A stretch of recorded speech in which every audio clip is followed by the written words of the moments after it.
chaîne Mathématiques Sciences. Aujourd'hui, je présente et expliquer une nouvelle vidéo. Quatre vidéos donc en mathématiques et plus précisément en organisation et gestion des données fonctions. Et plus précisément une vidéo dans laquelle nous allons voir comment on peut construire un graphique circulaire ou bien un diagramme circulaire si vous voulez. Alors donc là ici, on voudrait représenter ces données-là par un graphique circulaire. Alors donc là, je te laisse mettre la vidéo en pause pour déjà analyser les données, ok. Alors là, au niveau donc ici, c'est du 12,5 qui a marqué, et là pareil, c'est 12,5 qui a marqué ici, ok. Donc là, je te laisse mettre la vidéo en pause pour étudier tranquillement ces données-là, et après donc essayer de les représenter par un graphique circulaire ou bien un diagramme circulaire comme tu appelles. Bon, sur ce donc, c'est parti mon kiki, correction. Essayons donc de comprendre le principe. Alors donc là, un diagramme circulaire, comme son nom l'indique, c'est un graphique en forme de cercle, ok. Alors là, il nous permet de représenter certaines proportions, notamment des proportions données en pourcentage. C'est très pratique d'utiliser le diagramme circulaire notamment. Mais il va pas représenter que ça, il va par un moment représenter aussi des intervalles ou des choses comme ça, ok. Par exemple, si je te dis que dans une classe de 30 personnes, il y a 10 personnes sur 30, donc en gros, un tiers de la classe qui a entre 12 et 15, les diagrammes circulaires vont nous permettre de représenter ce genre de proportions, ok. Donc, ça va nous permettre de représenter des données dites non numériques, ok, la plupart du temps. Et alors que les graphiques cartésiens ou en bâton, souvent, elles représentent des données numériques, ok. Donc là, qui ne sont pas forcément exprimées en pourcentage, et qui sont exprimées donc avec des chiffres, ok, autres que les pourcentages.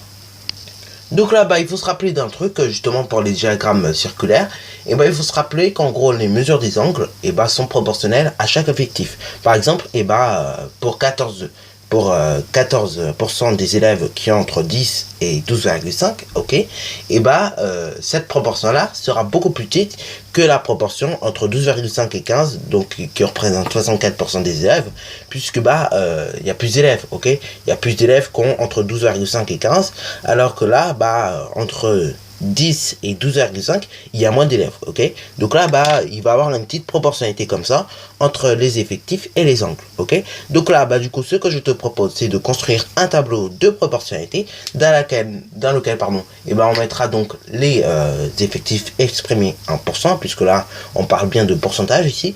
Et après, donc, dans une autre colonne, je te propose donc, d'indiquer également, les mesures des angles en degrés. Alors là, colonne aura été, quand je dis colonne, en réalité, c'est plutôt une ligne. Donc là, c'est parti mon kiki, et réalisons donc ce petit tableau de proportionnalité. Donc, c'est parti mon kiki, donc nous avons réalisé ici un petit tableau de proportionnalité, puisqu'on sait qu'il y a proportionnalité entre donc, les angles du diagramme et donc les effectifs. Donc là, ici, j'ai remis les notes, donc en gros les effectifs plus précisément en pourcent, voilà. Et donc là, j'ai mis une dernière case qui se nomme total.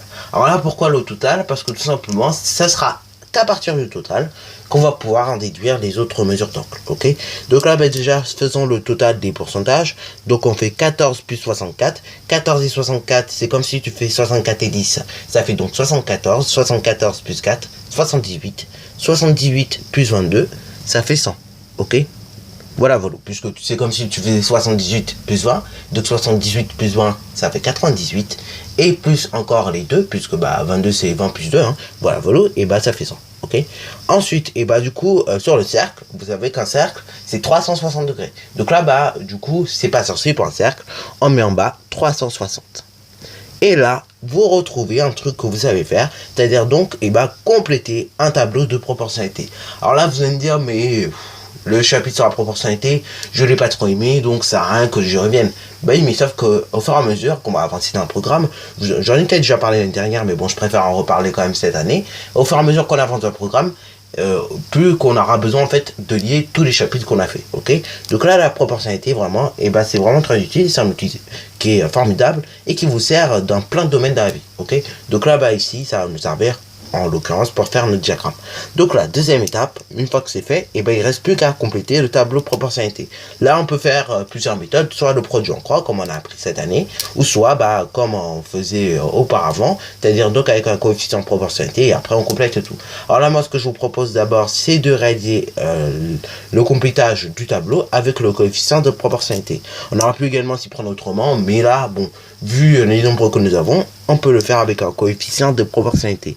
Et vous apercevez que pour passer de 100 à 360, il faut multiplier par 3,6. Bah oui, hein, puisque 3,6 fois 100, et bah ça fait donc 360. D'ailleurs, on aura pu le faire dans le sens inverse, c'est-à-dire donc faire 360 divisé par 100. Vous trouvez le coefficient de proportionnalité. Ici, 3,6. Ok, voilà, voilà. Et donc, du coup, souvent, on l'interprète dans l'autre sens, c'est-à-dire par multiplication. On fait donc 100 multiplié par 3,6, ça fait 360. Ensuite, qu'est-ce qu'il faut faire? La suite, c'est pas trop compliqué. Il faut tout simplement multiplier chaque effectif en pourcent par 3,6. Donc là, c'est parti mon kiki. Là, tu peux prendre ta calculatrice éventuellement parce que tu n'es pas obligé d'avoir après la table de 3,6 par cœur. Ok. Et puis après, je vais t'indiquer les résultats à chaque fois. Donc, quand on effectue 22 multiplié par 3,6, on obtient environ 79,2. Enfin, environ, exactement, plus précisément. Ok, puisque là, il n'y a pas d'environ à dire. Mais on obtient 79,2. Bon, ce 79,2, comme je l'ai si bien dit par le mot environ, on va l'arrondir à 79. Ok, voilà, voilà. Ensuite, du coup, quand on effectue 64 multiplié par 3,6, qu'est-ce qu'on obtient? Nous obtenons 230,4. Ok, ce 230,4, on va l'arrondir encore une fois à 230. Ok, tout simplement. Après, il y a double solution. Soit vous faites 230 plus 79, et après vous trouvez cette mesure-là, ou c'est soit vous êtes un peu un flemmard et vous faites ça à la calculatrice. Alors là, juste pour faire travailler un petit peu le calcul mental, on va le faire de tête, ok. Donc on va faire 230 plus 79. Donc là, c'est comme si tu faisais 230 plus 80, ça fait 310. 310 sur tiers 1, ça fait donc 309. 309 et donc 360, tu t'aperçois qu'il y a un petit décalage, ok. Enfin, il y a un écart en tout cas. Donc là, on fait 360 moins donc notre 309, on obtient 51. Bon, alors là, tu auras fait ça à la calculatrice, tu auras obtenu environ 51. D'ailleurs, on peut le vérifier, hein. Donc on peut faire 14 multiplié par 3,6. Qu'est-ce que nous allons obtenir? On va obtenir environ 50,4. Donc là, on peut arrondir ça à 51, vu ce que nous avons déjà fait précédemment. Ok, voilà, voilà. Puisque sinon, après, ça marche pas. Si tu mets 50 ici, du coup, tu as 230 et 79, un 0 et un 9, plus à nouveau un 0, ça fait pas tout pile, ça fait pas un résultat pile, ok, voilà, voilà. Donc c'est pour ça qu'on a arrondi à 51 ici. Donc là, première étape, maintenant que nous avons réalisé ce petit tableau de proportionnalité, éventuellement en bas, vous pouvez noter les intervalles si vous avez besoin. Là, ici, vu que nous avons déjà notre tableau en couleur, ça sert à rien de renoter à nouveau les intervalles. Donc là, maintenant, une fois que nous avons réalisé notre tableau de proportionnalité, on va réaliser donc un petit cercle, qui va représenter en gros la zone du diagramme, ok. Donc là, ce petit cercle, on peut le faire de rayon quelconque. Alors, vous avez vu qu'ici, j'ai mis un centre direct, comme ça évite en fait d'être perdu, quoi. Ok, parce qu'il y en a plein qui vont comme ça et qui après sont perdus. Alors là, on peut très bien y aller comme ça si vous voulez, mais après, le truc c'est de ne pas être perdu. Ok, donc là je le montre comme ça. D'abord on met le centre avant et après vous tracez le cercle. Comme ça c'est plus pratique et au moins en fait vous vous perdez pas. Alors que si vous mettez centre, après. Donc après avoir tracé cercle, on a du mal à voir. Alors là par moment vous avez des coups de chance par moment, hein, vous avez peut-être des bons yeux et donc vous voyez directement le centre. Bon là dans mon cas moi vu que j'ai des bons yeux, je vois directement le centre. Mais pour quelqu'un qui est un petit peu vieux ou qui a du mal à voir vos yeux, enfin qui a du mal à voir les yeux, ok, qui a du mal, et du coup il voit pas le centre. Et du coup c'est pour ça qu'il faut toujours mettre le centre, ok, avant de réaliser n'importe quoi. Voilà, voilà. Et même en quatrième, ça arrive encore qu'on est à construire des cercles. Ensuite, vous tracez tout simplement une première demi-droite, enfin une première demi-droite plus précisément un segment qui va représenter le rayon du cercle, ok, et qui en réalité est une demi-droite si on prolonge un petit peu. Alors là, du coup, je vais vous présenter le rapporteur super précis. Et donc, on va réaliser la construction avec le rapporteur super précis. Donc là, du coup, pareil, on met le centre du rapporteur sur le sommet de l'angle. Donc, en gros, ici, ça voudrait dire qu'on met le centre du rapporteur sur tout simplement le centre du cercle. Voilà, voilà. Donc, on se place bien, correctement. Et une fois que cela est fait, on va construire notre premier angle de mesure 51 degrés. Donc là, je vais zoomer un petit peu pour que tu puisses voir la construction. Donc, voilà, voilà. Mon rapporteur est toujours très bien placé, ok, voilà, voilà. Donc là, si vous voyez qu'il y a des décalages, surtout regardez toujours correctement si justement ils sont réglés, quoi, vos décalages. Après, on tient fermement le rapporteur, on zoome un petit peu, enfin dans mon cas moi j'ai zoomé un petit peu, et on construit donc notre angle de mesure 51 degrés. Donc là on laisse une trace à 51 degrés. Là pareil, un truc aussi, c'est bien de connaître vos rapporteurs, comme ça au moins vous avez l'échelle, ok. Et donc du coup quand vous avez à construire un angle, c'est pas trop compliqué. Une fois que c'est fait, donc vous reliez donc le centre du cercle avec la trace que vous avez laissée. Donc là arrêtez, vous restez dans le cercle, hein, vous n'allez pas aller jusque là, ça sert à rien, puisque le but là c'est de faire un beau diagramme, ok, un beau diagramme circulaire. Ensuite, moi j'ai zoomé un petit peu. Ensuite, deuxième angle, c'est un angle de mesure 230 degrés. Alors là, vous avez plusieurs solutions pour le construire. Soit vous faites 180 plus 50 degrés, soit vous avez un rapporteur disque, ou soit, troisième solution également, on construit directement l'angle de 79 degrés. Comme ça, après, on aura directement notre angle de 230 degrés. Et donc là, du coup, moi, je choisis tout simplement par souci de précision, de réaliser mon angle de 79 degrés directement, ok. Alors là, le rapporteur, pareil, vous n'êtes pas obligé de le mettre dans la même sens que moi, mais c'est juste par souci de précision et tout simplement de sens, de lecture, que je fais ainsi, ok. Donc là, pareil, on place bien le rapporteur, super précis, aisément, ok. Une fois que vous avez vu que votre rapporteur est bien placé, vous le tenez fermement, parce que sûrement vous allez avoir à le déplacer, ok. Donc là, on le tient fermement. Et du coup, si vous l'avez mal tenu et que tout simplement et que les angles se sont déviés, surtout regardez bien au niveau des graduations si ça roule toujours, ok. Donc là, on tient bien fermement le rapporteur toujours lors du déplacement. Ensuite, je vais zoomer et on va construire un angle de 79 degrés, ok, quasiment 80, mais c'est pas 80, ok. Donc là, je laisse une trace à 79 degrés. Encore une fois, il est conseillé de connaître les graduations du rapporteur, comme ça au moins ça va plus vite pour un exercice, ok. Pour ça, faut pas changer de rapporteur non plus tous les ans, quoi.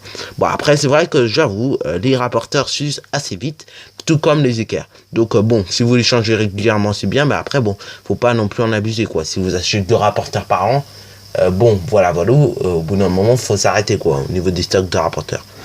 Donc là, une fois que c'est fait, on relie tout simplement la trace que j'ai laissée au crayon papier au centre du cercle. Une fois que c'est fait, vous voyez, je mon angle de 230 degrés. Et là, je l'ai très précisément, puisque nous venons de construire un angle de 79 degrés ici, et de 51 degrés. Une fois que c'est fait, maintenant, le graphique comme ça, il n'est pas très beau, hein. Je vous le rassure, vous n'êtes pas les seuls à penser ça. Donc là, ce qu'on peut faire, c'est éventuellement donner un petit peu de couleur. Et donc là, on va reprendre les mêmes couleurs qu'ici, comme ça, on se prend pas la tête, ok. Donc là, vous aurez ici du orange, enfin du jaune plus précisément. Après, vous aurez du vert, et après, donc, vous aurez du beau bleu. Donc là, on colorie le diagramme, et après, donc, éventuellement, on peut lui donner un petit titre, c'est toujours mieux. Donc, le diagramme est colorié. Maintenant, les deux dernières étapes sont pas trop compliquées. Une légende et un titre, ok. Donc là, le titre, on se casse pas trop la tête, vu que c'est pas un diagramme cartésien. Du coup, on va pas mettre évolution 2 en fonction 2. On mettra plutôt répartition des notes dans la classe, ok. Ou un titre de ce style-là, ok. Et bien évidemment, on pense également à le faire au crayon à papier, ok. Enfin, les gens des titres, éventuellement, on les fait, au stylo. Mais après, le diagramme, on pense toujours à le faire au crayon à papier parce que c'est plus propre. Et au cas où, si vous vous trompez, vous pouvez toujours vous corriger. Après, éventuellement, indiquer les données, c'est pareil, vous pouvez les faire au stylo parce que pour avoir testé au crayon à papier, c'est pas terrible quand vous indiquez les données au crayon à papier. On voit rien. Après, éventuellement, il y a ce cas plus, mais après, du coup, le trait, il devient moche, quoi. Donc, c'est pour ça qu'il vaut mieux le mettre au stylo direct. Donc du coup la petite légende est ici, donc vous pouvez la lire également. Donc si j'ai mis des signes ici, c'est pour aller plus vite. Ça permet d'éviter en fait d'écrire compris entre 10 et 12 et demi, entre 12 et demi et 15, etc. En fait, ça permet d'aller plus vite, ok. Et donc là, bien évidemment, ça c'est des symboles officiels. Donc ça veut dire qu'un jour, si vous faites des longues études en maths, et je vous espère d'ailleurs que vous fassiez des études en maths, après, bien sûr, si vous n'êtes pas passionné par les maths, faites autre chose. Mais voilà, pour ceux qui sont passionnés en maths, je l'espère. J'espère en tout cas vous faire des études en maths et que vous pourrez aller aussi loin que vous voulez. Mais en tout cas, donc pour ceux qui font des longues études en maths, sachez-le, que ça c'est une notation officielle, ok. Et que il faut savoir l'utiliser et savoir l'interpréter également. Okay. Donc là le titre est ici réparti sur des notes dans une classe, ok. Alors là bien évidemment je vous ai pas mis le niveau, pour regarder quand même une petite confidentialité, ok. Mais après bien évidemment pour ceux qui seraient curieux, vous pourrez tout simplement deviner. Bon, sur ce donc c'est déjà la fin de cette vidéo. Si tu as bien aimé, n'hésite surtout pas à liker, à commenter et bonne reste à toi en mathématiques et en sciences.